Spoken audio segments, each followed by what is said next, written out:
Madame, monsieur, bonsoir, merci de nous être fidèles. Question d'actu se penche ce soir sur un dossier plus que jamais d'actualité au moment où les pouvoirs publics prônent la rationalisation des dépenses. Nous parlons de la politique de subvention, un dossier qualifié de sensible de par sa triple dimension politique, économique et sociale. Dans la loi de finances pour l'exercice 2017, rien n'a changé. L'État, en dépit de la baisse drastique de ses revenus, continue de supporter la charge des transferts sociaux qui constituent plus de 24% du budget, soit 8% du produit intérieur brut. En revanche, les pouvoirs publics travaillent sur la mise en place d'un dispositif de ciblage de ces subventions. Alors que devront être les grandes lignes, les grandes orientations de ce dispositif? C'est le thème de notre débat ce soir que nous avons le plaisir de débattre avec M. Abdelhak Lamiri. Vous êtes économiste et spécialiste en management. Merci d'être avec nous ce soir. Merci pour l'invitation.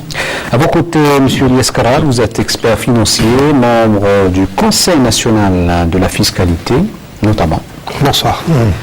Également avec nous, M. Farhat Etali, vous êtes expert financier. Merci d'être avec nous ce soir. Merci, bonsoir.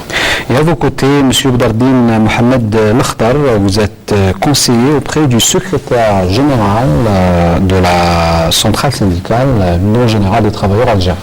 Oui, merci pour votre invitation. Merci à vous également. Avant d'entamer notre débat, je propose aux téléspectateurs de suivre ce compte-rendu chez les signes Amina Zahouf. À l'ordre du jour, depuis au moins une décennie, la politique de subvention des prix assumés par l'État est remise en cause par ces temps de crise financière. Une remise en cause dictée par une baisse de moitié des recettes de la fiscalité pétrolière en raison de l'effondrement des prix du baril sur les marchés mondiaux. La réflexion pour déterminer une nouvelle politique de subvention des prix ciblant les couches modestes et vulnérables a été lancée. En réaction à cette perspective, le ministre des Finances s'est défendu en rejetant l'idée d'un abandon de la politique de soutien des prix par le gouvernement. Mais il reconnaîtra tout de même que le dispositif de subvention généralisée des prix n'est pas équitable, d'où l'idée de revoir de fond en comble cette politique de l'État qui bénéficie autant aux couches qui sont dans le besoin qu'aux riches. Le montant mobilisé par le gouvernement pour soutenir la politique des subventions est estimé à 27,7 milliards de dollars par an, ce qui représente près de 18% du produit intérieur du pays. Pour alléger ce fardeau, le gouvernement a entamé une politique prudente de réajustement des prix des carburants, de l'électricité, du gaz naturel dans la loi de finances de 2016. Il y a lieu de signaler que le soutien des prix de l'énergie absorbe une part importante des 27,7 milliards de dollars. L'alimentation en eau potable des populations bénéficie elle aussi du soutien de l'État. L'important écart entre le prix de production d'un mètre cube d'eau et sa cession aux citoyens est assumé par le Trésor public. D'autres produits de large consommation, à l'exemple du pain, du lait, du sucre et des huiles végétales, bénéficient également de ce dispositif de soutien. Consacrer 18% du produit intérieur brut à la politique de subvention des prix était soutenable pour le gouvernement tant que le prix moyen du baril de pétrole dépassait les $100. Mais aujourd'hui, il n'est pas évident que le baril puisse rester dans la moyenne des $50 en 2017, d'où cette difficulté pour le gouvernement de maintenir cet effort financier de subvention des prix sans réduire les dépenses de fonctionnement et d'équipement de plusieurs secteurs stratégiques.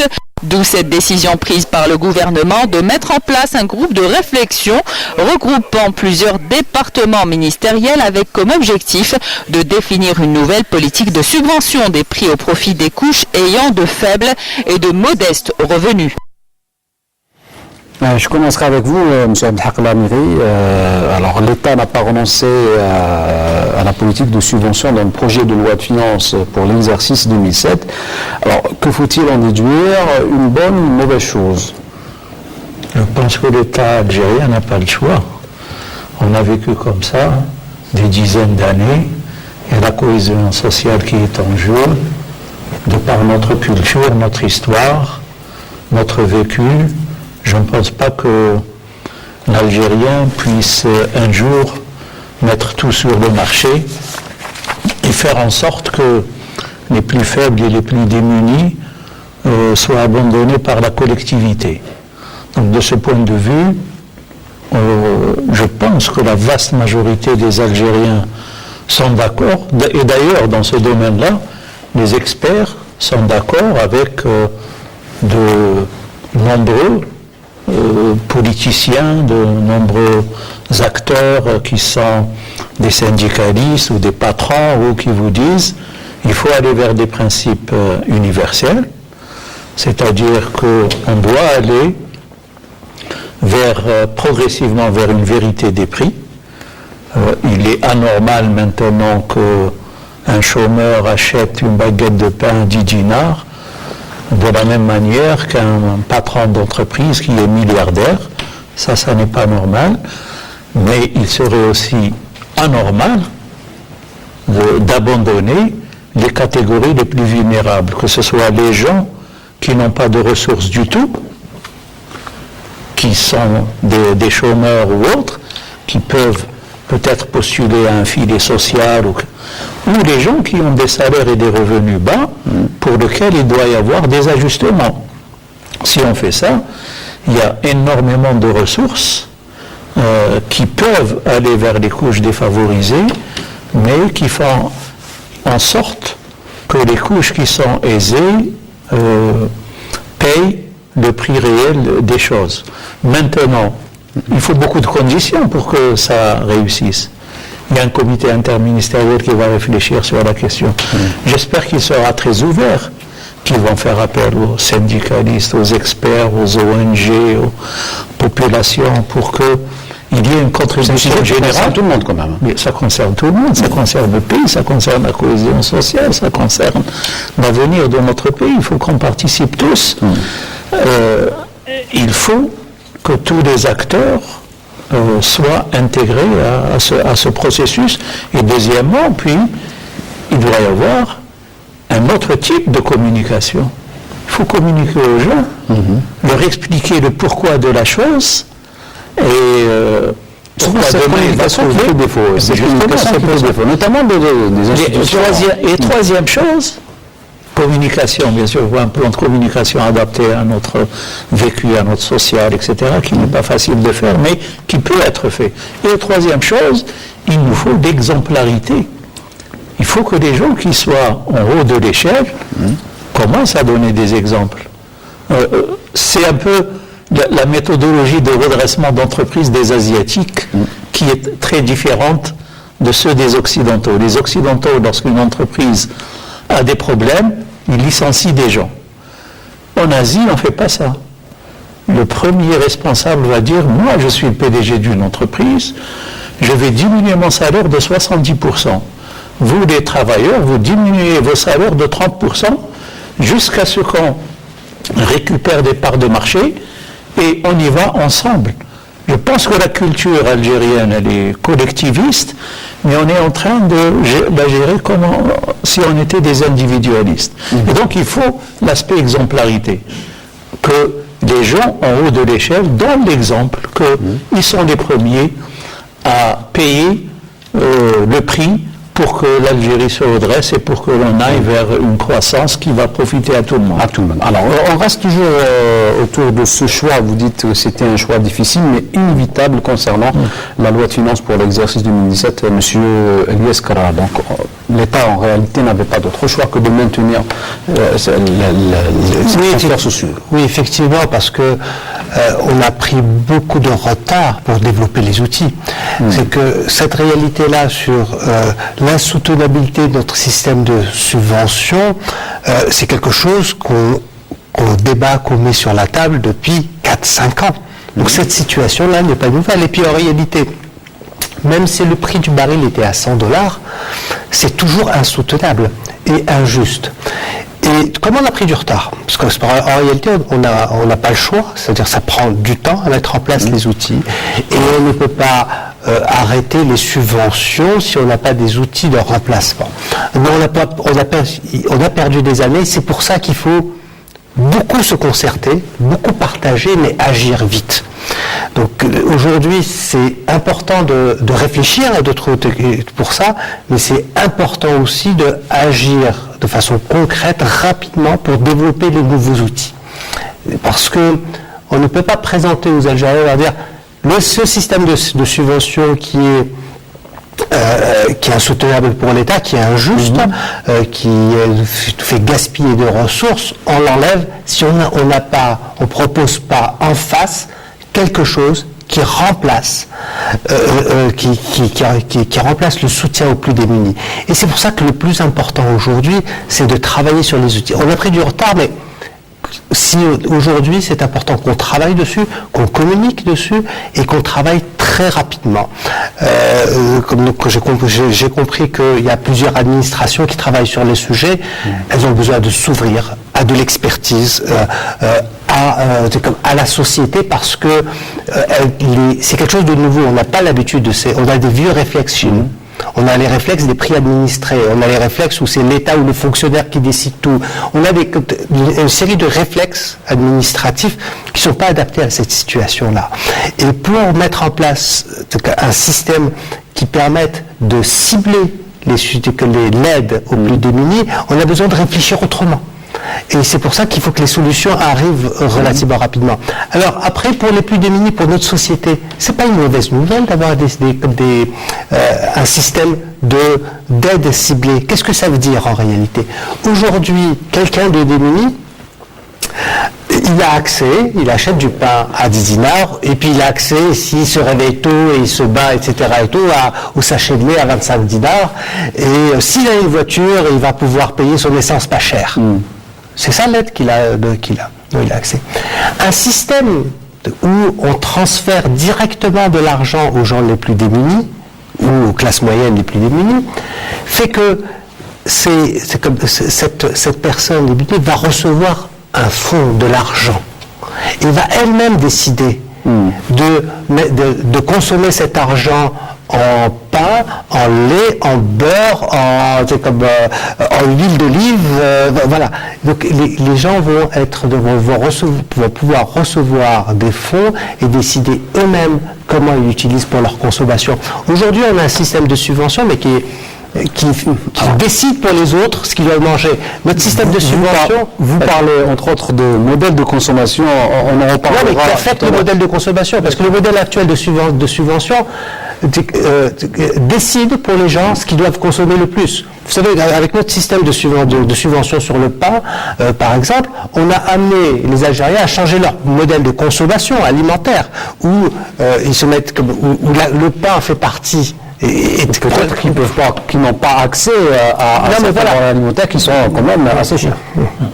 Mais dans d'autres pays qui ne sont pas beaucoup plus riches que nous, les gens choisissent leur consommation lorsqu'ils n'ont pas beaucoup d'argent. L'équilibre de leur consommation entre le pain, le riz, d'autres céréales, la viande est différent. Et l'idée, c'est celle-là, c'est qu'on a pris l'habitude d'avoir quelques denrées qui ne sont pas chères. Un autre système d'aide fait que l'Algérien qui reçoit, qui a besoin d'aide, va décider lui-même où est-ce qu'il alloue son aide.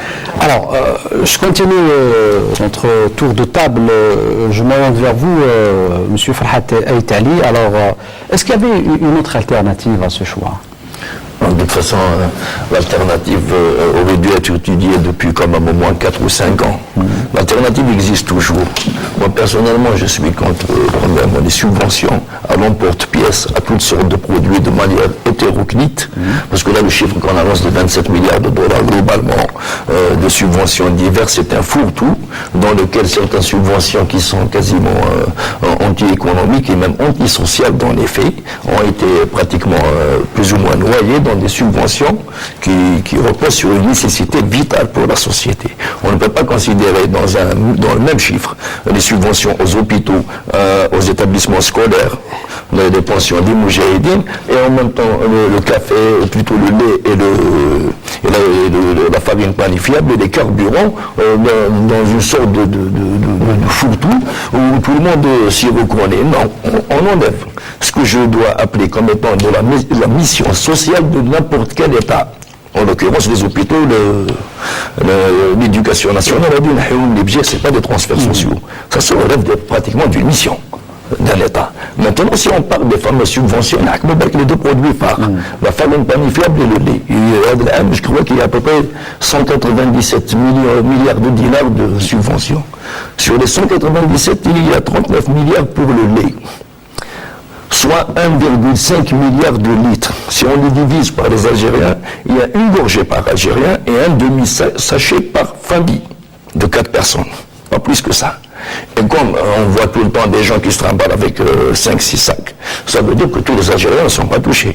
Et contrairement à ce qu'on pourrait penser, une bonne partie des Algériens qui ne sont pas touchés, c'est les cibles potentielles justement de ces aides. Parce que plus ils en ont besoin, moins ils ont de moyens d'y accéder. On trouve beaucoup plus de sachets dans les zones urbaines.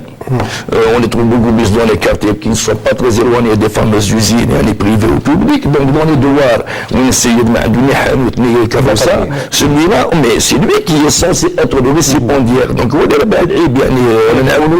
réellement, dans les faits, je crois que ces 39 milliards de dinars auraient été mieux employés dans le lancement d'un élevage sérieux dans ce pays, d'une politique de fourrage.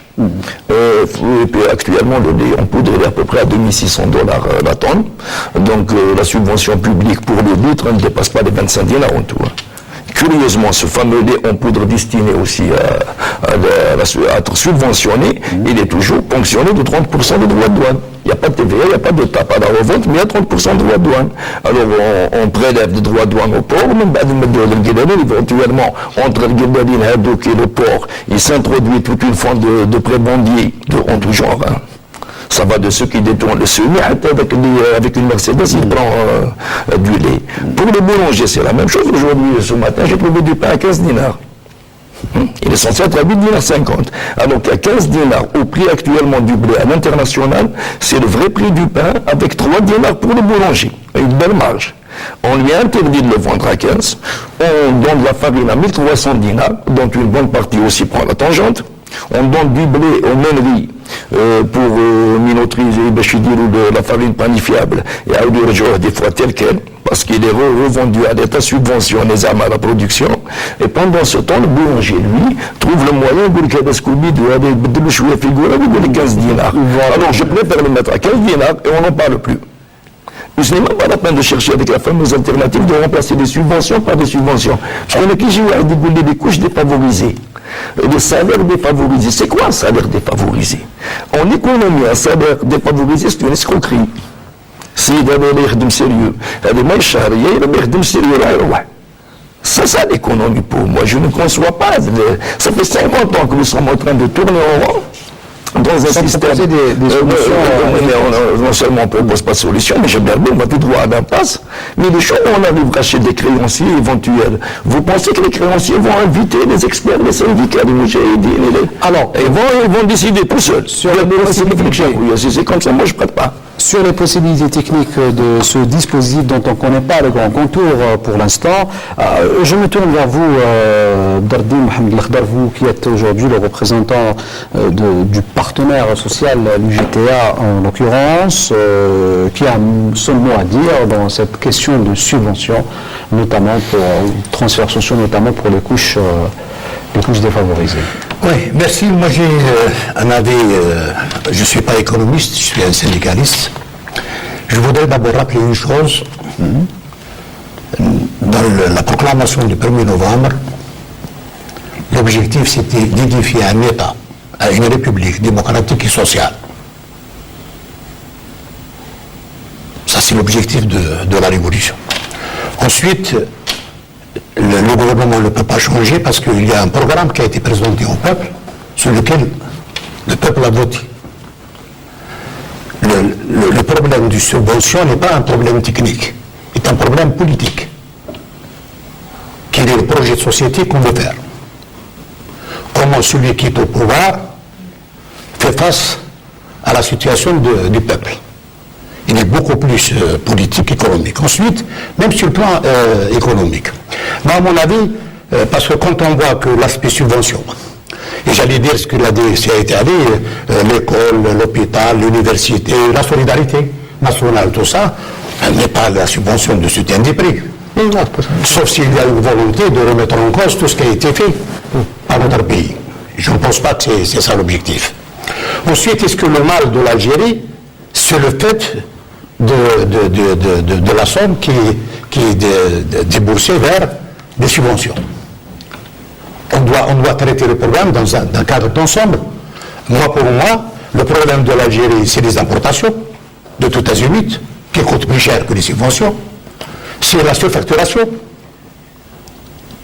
Il y a une surfacturation énorme. Et personne n'en parle. C'est-à-dire que c'est presque des choses malhonnêtes. C'est les projets qui sont pas faits dans un cadre d'honnêteté. Souvent, ils sont à refaire, souvent, c'est-à-dire qu'on dépense beaucoup d'argent pour un certain nombre de choses qui peuvent, s'il y a une rigueur dans la gestion, s'il y a une rigueur dans le suivi, l'Algérie peut être à l'aise, même s'il maintient les subventions. Ensuite, il n'y a aucun pays au monde où il y a un prix de pain pour le bourgeois et pour le pauvre. Ça n'existe pas. Le bourgeois doit contribuer par ses impôts.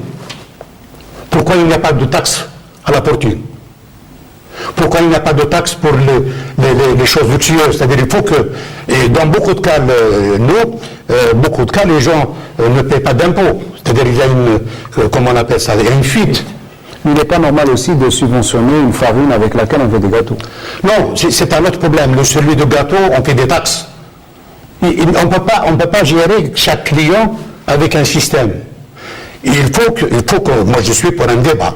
Il faut qu'on débatte parce qu'il n'y a rien qui nous empêche. On a fait le partenariat avec l'Union européenne et on reconnaît qu'on a perdu des milliards de dollars.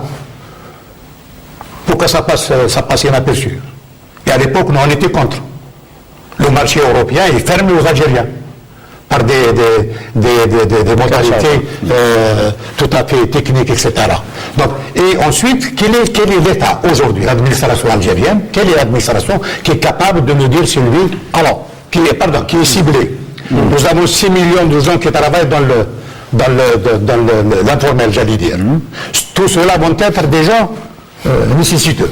Tous les patrons de l'informel vont être considérés parce qu'ils ne sont pas immatriculés. Il y a eu pendant 90, il y a eu une filet sociale. Il s'est trouvé que ceux les entrepreneurs bénéficient. Donc, il faut que les gens perdent de cet esprit. Il faut qu'on discute ensemble comment utiliser nos moyens de manière correcte, au profit de tout le monde, et demander, c'est là la solidarité, demander aux gens qui sont à l'aise, pour ne pas utiliser un autre terme, de contribuer. Ça, c'est le syndicaliste qui parle. Hein. Bien sûr, on a compris votre enthousiasme, M. Bzardine, mais la question, elle est là. Alors, ce ciblage, techniquement, est-il possible, vu la complexité d'abord de la donne de l'économie algérienne et la disparité spatiale dans laquelle nous vivons?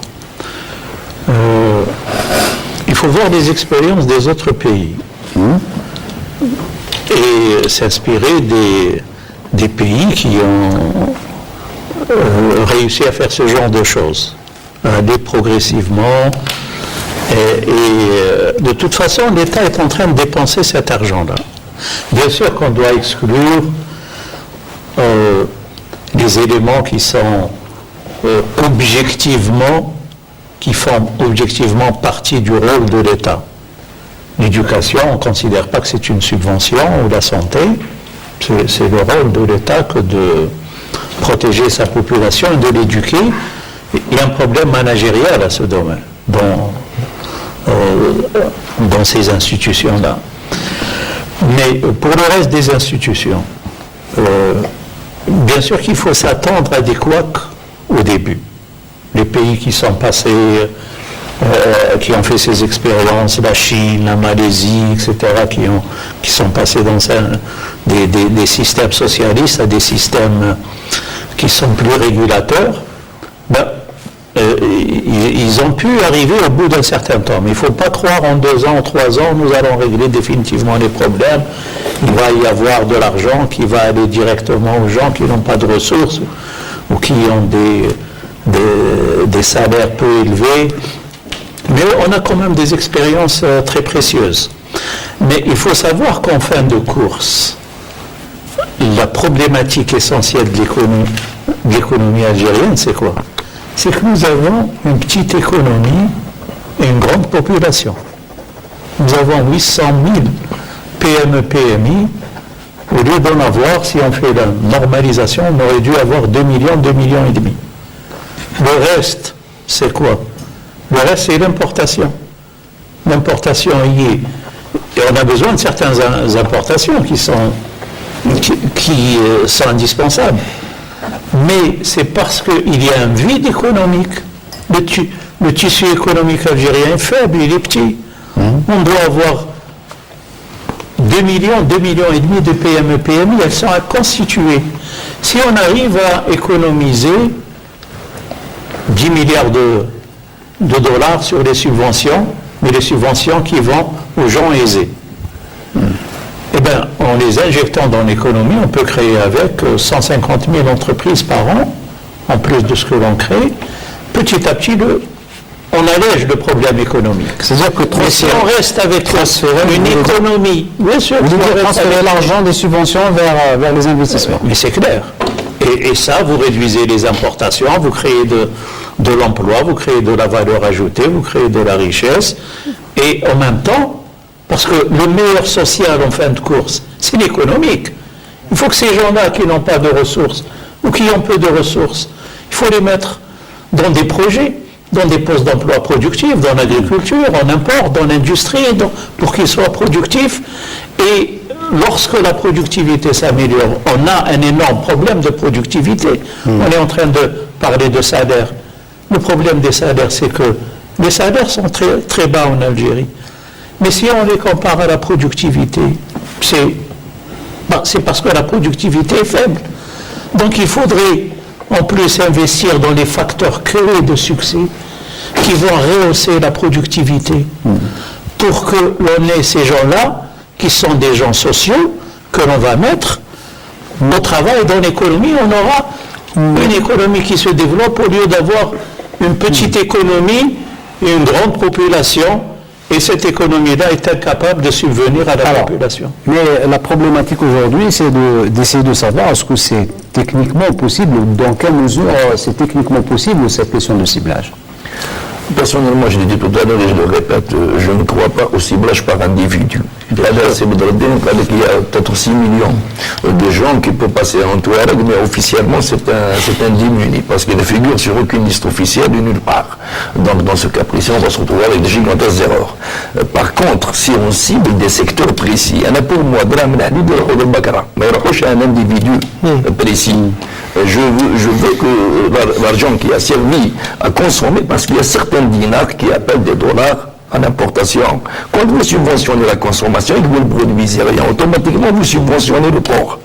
Donc vous subventionnez la production d'autrui. Et ben forcément, plus vous faites du social dans ce genre-là, plus vous vous précipitez vers un phénomène antisocial, parce que plus on perd dans les réserves de change, plus on dévalue le dinar. Et plus on dévalue le dinar, plus on casse les faibles salaires. Et les couches défavorisées, qu'on croit aider avec 2 ou 3 produits subventionnés, les 2 milliards de dollars, parce que les 197 milliards de dinars de l'euro de port, elles vont se répercuter avec des dévaluations qui vont paupériser. Parce que si on se retrouve un jour, ce qui peut arriver, si on continue comme ça, avec un fameux dollar à 200 dinars, on peut dire qu'un salaire de 18 000 dinars ne vaut rien du tout, c'est 90 dollars, c'est au-dessous du seuil de pauvreté reconnu mondialement. Donc je ne vois pas pourquoi je vais continuer. On a une politique d'aide, plus ou moins, je dirais pas sociale, beaucoup plus symbolique. Parce que le 1er novembre, cette rhétorique de novembre, c'est comme un bon père de famille pour lequel il n'y a plus d'argent. Au 1er novembre, moi je ne suis pas venu de Mars, je viens d'un village intégralement grillé par des soldats coloniaux, avec une famille qui a payé le prix.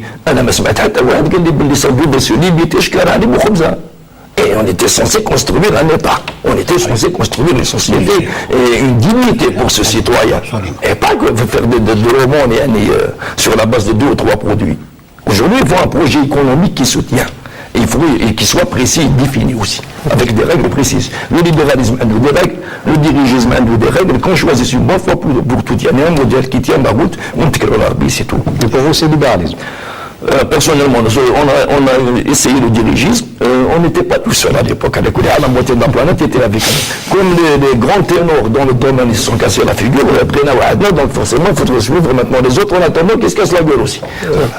Ce qui est dit de façon très pertinente, c'est que ce qu'on a perpétué pendant longtemps, de subventionner les importations, lorsqu'on subventionne le blé, lorsqu'on subventionne la poudre de lait, on dirige des subventions, on subventionne des produits importés. C'est très bien, c'est clair qu'on se tire dans le pied en faisant ça. C'est que ce n'est pas une façon vertueuse de développer, comme disait le professeur Labeyrie, de développer notre économie. Et par exemple, le lait, c'est un très bon exemple. Le fait de continuer à subventionner de la poudre de lait importée et puis de faire donner fait que on continue à rester dans le même problème. C'est un cercle vicieux dans lequel on ne sort pas. Et par exemple pour le lait, c'est le changement qu'on devrait avoir, c'est de diriger tous les fonds vers l'agriculture et l'élevage local et s'interdire, c'est comme de subventionner une importation. On doit trouver des solutions à nos problèmes d'alimentation sociaux locaux. Et on doit trouver les solutions parce que chercher la solution de subventionner la poudre de lait pour qu'elle coûte 25 dinars, c'est une solution de facilité qu'on va chercher, mais on se tire dans le pied, on ne se développe pas en le faisant. Il y a d'autres moyens de pouvoir diriger, si on veut de diriger de l'argent pour subventionner des filières et des secteurs agricoles, pour permettre aux Algériens d'avoir des protéines, on doit aller chercher ces moyens-là. On veut diriger l'argent au bon endroit, diriger l'argent vers les vaches algériennes, diriger l'argent vers l'économie algérienne, pas subventionner des importations. On est un des rares pays qui fait ça. Hein. Les autres pays en général. Aujourd'hui, il n'y a pas que le lait. Il y a aussi l'eau, il y a le logement. C'est-à-dire que cette question des subventions concerne pratiquement tous les secteurs de la société. Alors, le logement et tout, c'est toujours le même principe. L'idée des subventions. Mais pensez-vous que l'Algérien aujourd'hui, le travailleur algérien, va pouvoir supporter la charge ou le prix réel du logement? Justement, je vais revenir au logement avant ça. C'est parce que c'est les outils qu'on ne va pas chercher. Subventionner le logement. Vous savez, pourquoi le logement coûte cher chez nous? Parce que la construction coûte cher. Parce que le ciment pourrait être moins cher. Il y a aussi la spéculation, monsieur Karam. On va y revenir. La spéculation vient de notre dynamique. Elle n'est pas comme la spéculation, c'est pas. La spéculation, c'est le fait que quelqu'un achète, vende, aille chercher du profit là où il existe. C'est quelque chose de naturel qui existe partout dans le monde. On ne peut pas reprocher à un pays qu'il y ait de la spéculation. Il y a de la spéculation lorsque les conditions, la politique économique, les lois, etc. et tout font que ça puisse faire. Mais quand on reproche des choses à la spéculation, c'est comme si on reprochait au vent de souffler, ou je sais pas. La spéculation, mais on ne peut pas agir sur la spéculation, c'est quelque chose c'est la conséquence d'autre chose. Il y a quand même des mécanismes de régulation. Je vais intervenir lorsqu'il y a un dépassement. Justement, on dépasse par la politique de subvention. On crée nous-mêmes les phénomènes spéculatifs. Vous avez parlé de l'eau. Je vais aller jusqu'à l'électricité. Maintenant, si on parle du coût de revient du kilowattheure, on a du mètre cube d'eau. On le calcule sur quelle base? Il y a le coût d'exploitation, il y a le coût d'amortissement de l'investissement. Maintenant, si la subvention sert justement les populations, mais si elle sert à camoufler des investissements mal calculés et des coûts d'exploitation faramineux qui sont peut-être même, je dirais, suspects de surconsommation d'argent. Donc, une usine, $1 milliard, après, vous allez me dire, écoutez, moi je dois l'amortir, ou vous devez l'amortir, parce que sous le couvert de la subvention, vous avez pu vous permettre cette histoire-là. Mais sinon, si tous les prix étaient vrais, chacun saurait exactement ce que coûte chaque chose dans ce pays. Donc un problème de régulation. Un problème de régulation, parce que justement, on le fausse par des paravents. Même le dinar, aujourd'hui, il est devenu un paravent à $. On peut vous donner le maximum de dinars possible, on les dévalue, on va dire, moi j'en ai beaucoup plus que vous, vous ne vous rendrez pas compte que face au dollar, nous ne sommes pas à égalité. On va donner la parole à M. Boudaoui pour être équitable.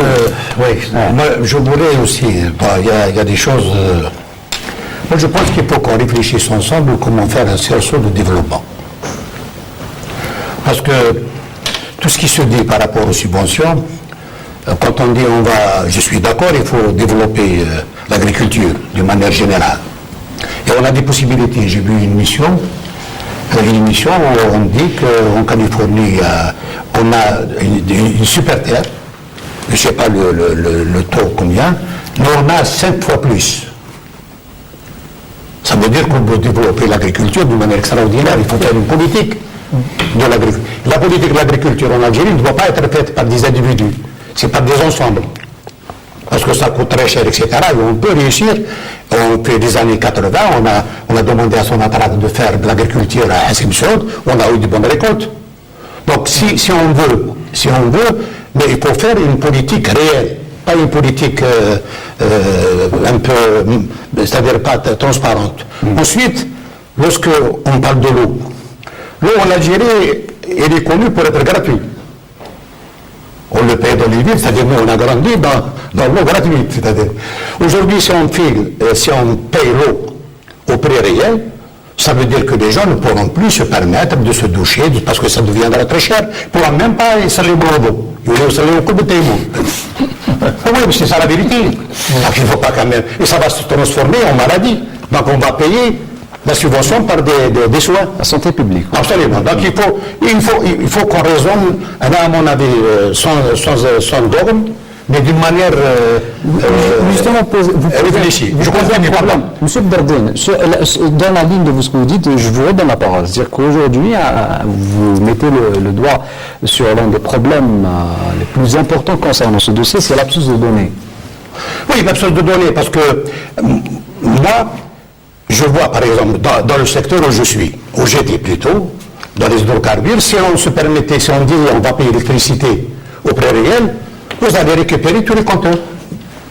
Les gens ne pourront jamais, avec le salaire qu'ils ont, même ceux qui ont le salaire moyen, qui n'ont pas le SMIC. Il faut prendre, c'est-à-dire quand on va, j'allais dire un malade, on fait le diagnostic. On ne fait pas le diagnostic sur un Suédois ou on applique de l'Algérien. Il faut faire le diagnostic de... Pardon, je n'ai pas terminé. Nous avons beaucoup de choses qui sont en retard. C'est 2 minutes. Non, je n'ai pas 2 minutes. Je prends autant de temps que... Nous avons la possibilité. On importe du gazole. Alors qu'on aurait pu transformer nos carburateurs en surgaz depuis les années 80. Pourquoi on ne le fait pas? Pourquoi on importe des voitures qui ne sont pas dotées de carburateurs en surgaz? Il y a des mesures qu'il faut prendre. Pourquoi on ne développe pas la pétrochimie? La pétrochimie en Algérie n'est pas développée.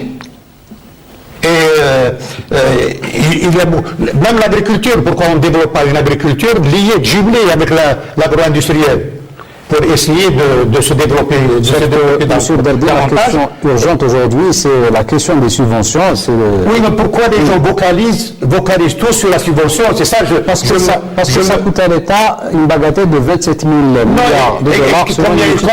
Combien il coûte le reste? Et pourquoi on n'a pas fait? Alors, combien il coûte le reste? Pourquoi on ne le fait pas? Vous me laissez terminer. Pourquoi on ne le fait pas? Allez-y. C'est un débat, M. Berdine. C'est un débat. Non, c'est un débat, mais je termine. Moi, quand j'ai parlé au match, je ne sais pas arrêter. Si vous voulez qu'on arrête au fur et à mesure, moi, vous me coupez la parole quand vous me dites comme ça, je vous perdez le... Allez-y, M. Berdine. Moi, je voudrais qu'on fasse un diagnostic complet, ensemble, mais sans focaliser les choses sur simplement les citoyens, parce que les citoyens payent le lait, voilà, le pain et les subventionnés. Alors qu'il y a d'autres, il faut que les amis, même patrons, nous aident à éliminer les affairistes. C'est l'affairisme qui nous esquinte. Et il dit que les spéculateurs existent partout. Mais lorsqu'on les attrape, on les sanctionne. Chez nous, il n'y a rien, c'est-à-dire il n'y a que des spéculateurs. Il n'y a pas autre chose. C'est-à-dire, c'est devenu même une culture chez nous. C'est-à-dire, moi, à mon avis, on a besoin d'une administration forte, parce qu'on a sans dogme.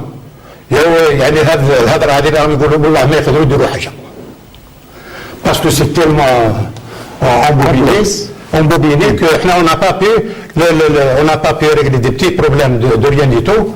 les gens qui construisent de manière illicite, on n'a pas pu les arrêter. Vous allez faire quels sont les gens, et en plus, quel est le salaire qui peut être considéré comme pauvre? Quel est le salaire? Est-ce que 10 millions en Algérie, c'est riche? Et vous posez une question, on va leur donner le temps de répondre, M. Bertin. Non, moi je la pose.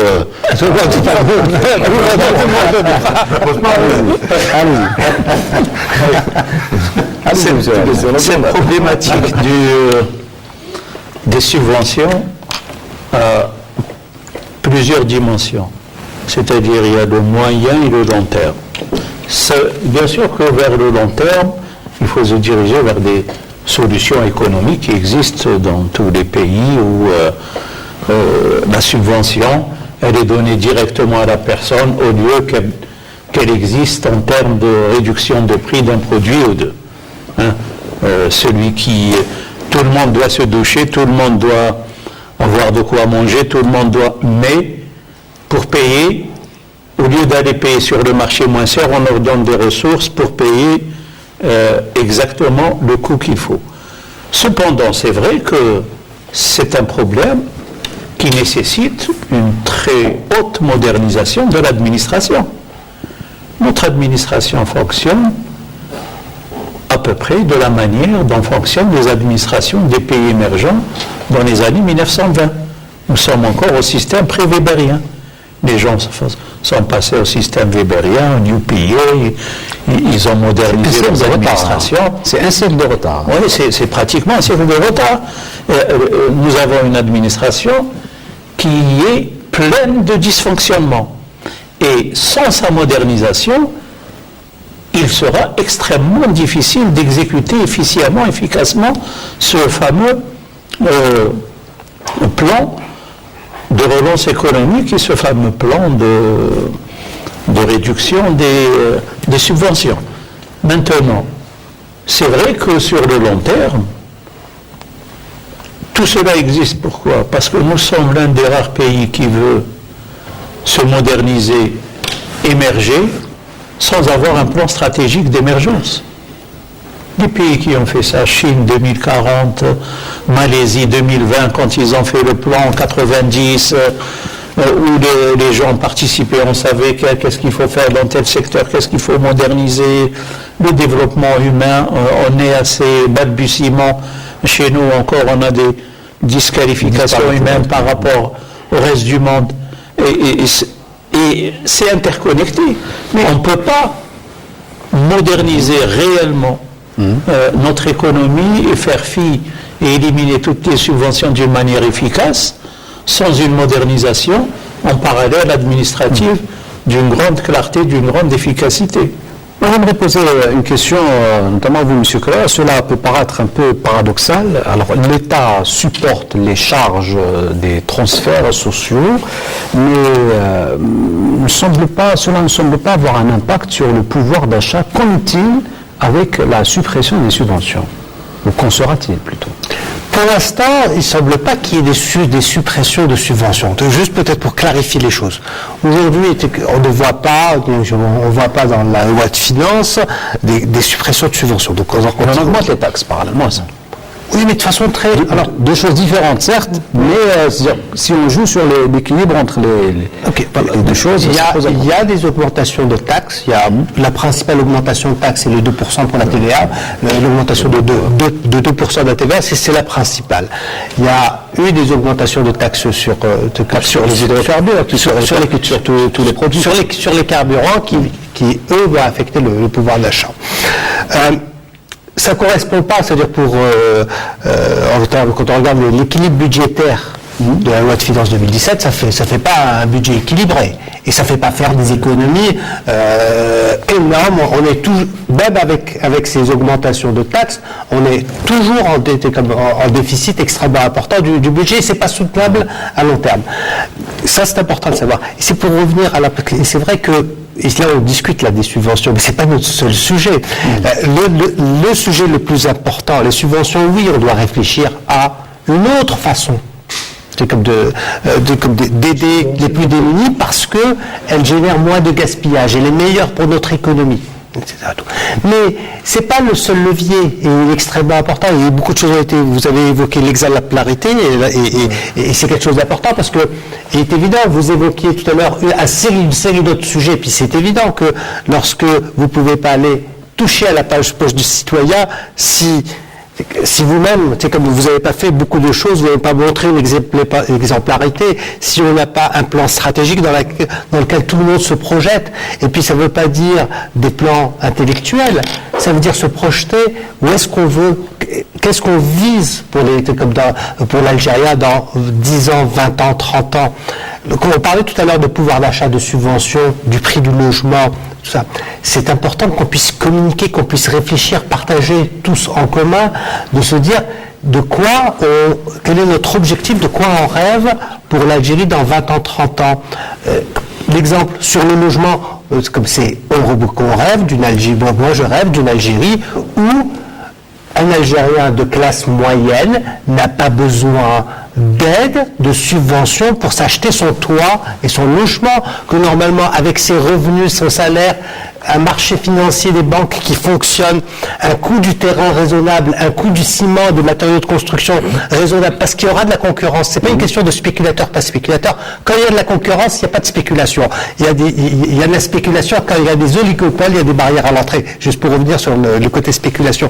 Donc, ma vision de l'avenir, c'est que dans 20 ans, 30 ans, l'Algérien de classe moyenne n'a pas besoin de plan de subvention ou une et puis là il fait une demande pour un logement, c'est comme de l'État, non, où il va gagner, gagner son salaire, économiser un peu, récolter 10% du prix d'un logement, aller voir une banque, emprunter comme le reste et avoir une hypothèque sans avoir que le marché, que sa rémunération, que les choses fonctionnent pour qu'il puisse acquérir son logement sans qu'on ait besoin d'aide et sans qu'il ait besoin d'aller pointer à une administration, attendre un logement, être sur des listes et être que le logement devienne une aumône.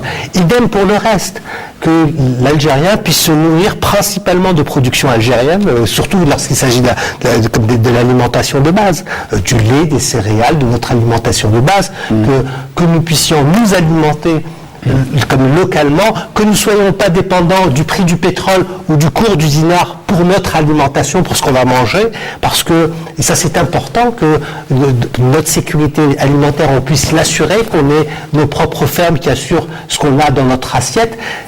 Donc les éléments ça fait partie d'éléments importants. On a besoin de se projeter dans l'avenir et de se dire qu'est-ce qu'on veut être dans l'avenir.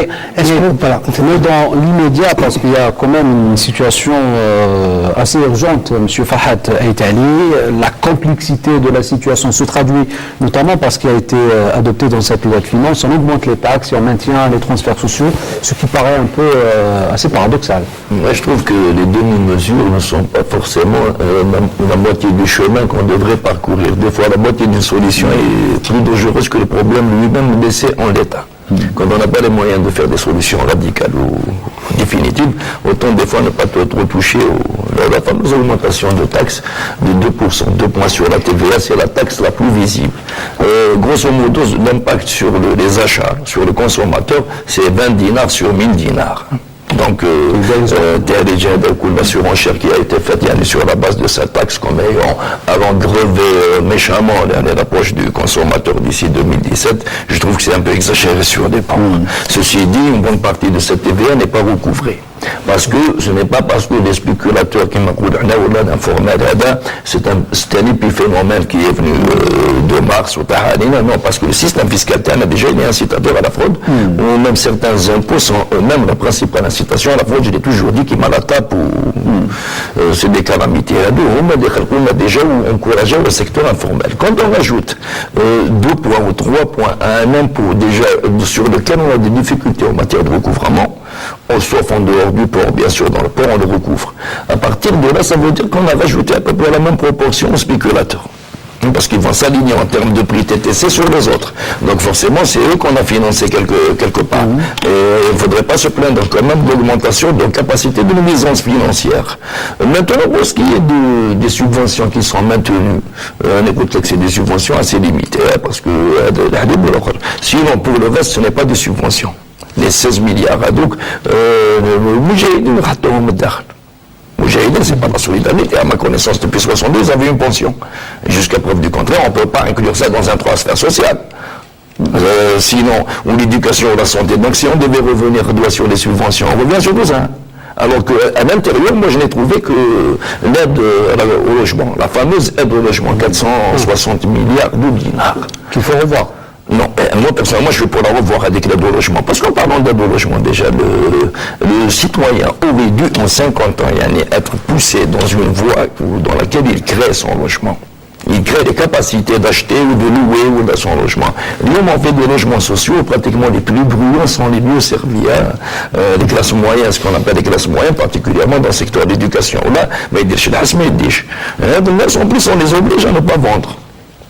Le logement est incisible. C'est ce qui doit être on dirait un pénitencier. Le monsieur a été dans un logement fait bouillir, si jamais il trouve un boulot à il fait quoi? Moi, personnellement, si je considère que ce monsieur a droit à un logement assisté, soutenu par l'État, je l'assiste une fois, j'inscris son nom comme étant un citoyen algérien qui a eu un logement, il assume bien le destin de ses enfants si jamais ils le font. Mais maintenant, clouer des gens dans des endroits précis en Algérie, alors que les Américains, il n'a pas un travail à New York, il va à San Francisco. Il fait 6000 km en voiture. Mais non, ça, c'est pas du social. Ça, c'est franchement politique qui m'échappe. Mais jusqu'à quand on pourra aller soutenir sur le budget de l'État de fausses politiques? Nous, on a 12 milliards de dollars de déficit pour 2017.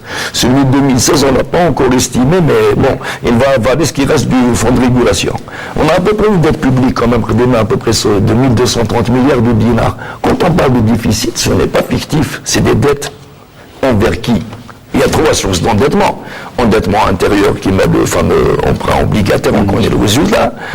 Endettement extérieur, je serais fort étonné quand on vient et quelqu'un te banne à hauteur de ces déficits-là chaque année. Surtout que ça ne va pas vers un projet économique sérieux. Maintenant, il reste la troisième voie, c'est quoi? La plage à billets. C'est la plus catastrophique. Alors, si on maintient maintenant de petites aides pour couler le deal avec bonne foi pour toutes, il y a des équilibres à faire quand même dans sa logique. Je préfère encore remettre en cause certaines petites faveurs actuelles en essayant de maintenir le dinar. En ce moment, s'il y a quelque chose à subventionner, c'est bien le dinar parce qu'il est vraiment sur la sellette. Merci, M. Fratel. Il ne me reste pas beaucoup de temps, à peine 2 minutes. Allez-y, M. Boulardine, peut-être qu'on terminera avec vous. Non, moi je pense qu'il y a beaucoup de choses qu'on peut faire sans toucher à la subvention. C'est un plan de développement. Le GTA est pour le maintien à catégorie, c'est ça? Non, on n'a pas notre choix. Si on veut préserver la cohésion sociale, si on veut éviter, en Algérie bien sûr, si on veut éviter la fracture sociale, mais je reviens par exemple au logement. L'aide au logement n'est pas une subvention, ce n'est pas un soutien des prix. C'est une faveur que l'État a décidé de faire, et moi je suis d'accord pour que les gens qui ont dans des logements, ils ne les vendent pas. Si on a le vol le lendemain, il se met dans la rue. C'est un peu ça. Il ne faut pas penser qu'il va le vendre parce qu'il a trouvé du travail à Bouira. C'est différent. Il faut qu'on gère notre situation en fonction de la réalité nationale. C'est déjà une bonne chose que l'État donne un logement gratuit aux citoyens dans tous les pays au monde. C'est des groupes de logements où les gens payent des loyers. C'est pas des. Il faut, à mon avis, il faut essayer d'examiner d'une manière objective, sans dogme et sans s'attaquer aux couches les plus ténébreuses, les plus diminuées, mais là je dis les couches sociales, laborieuses. Et je pense que Rada ciblé vers des gens directs, c'est un leurre. Alors pour moi je maintiens, il faut qu'il y ait le même système, mais les gens, il faut qu'ils payent leurs impôts, il faut qu'ils contribuent, il faut qu'ils participent. Et d'ailleurs, on aurait dû faire combien on perd dans les impôts, combien on récupère et combien on perd. Est-ce que ce n'est pas supérieur à la subvention?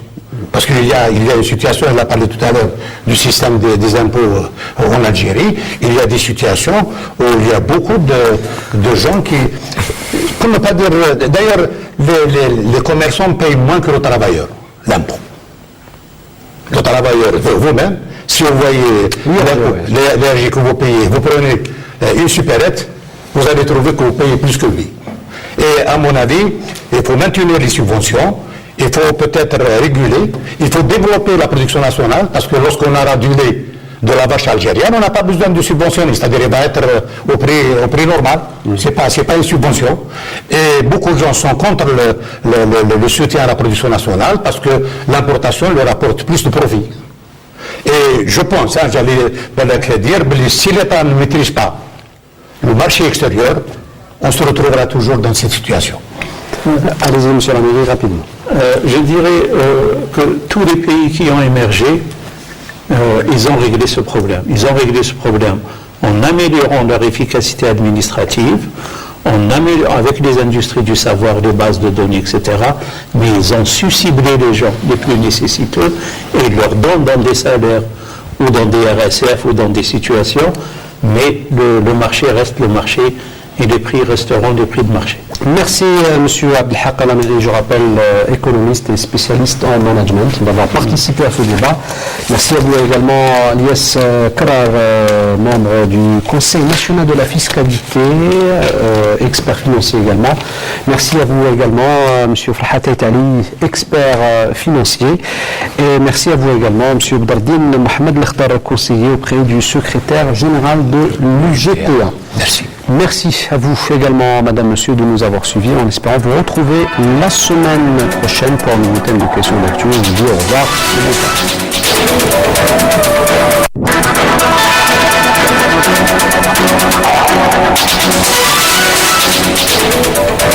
temps.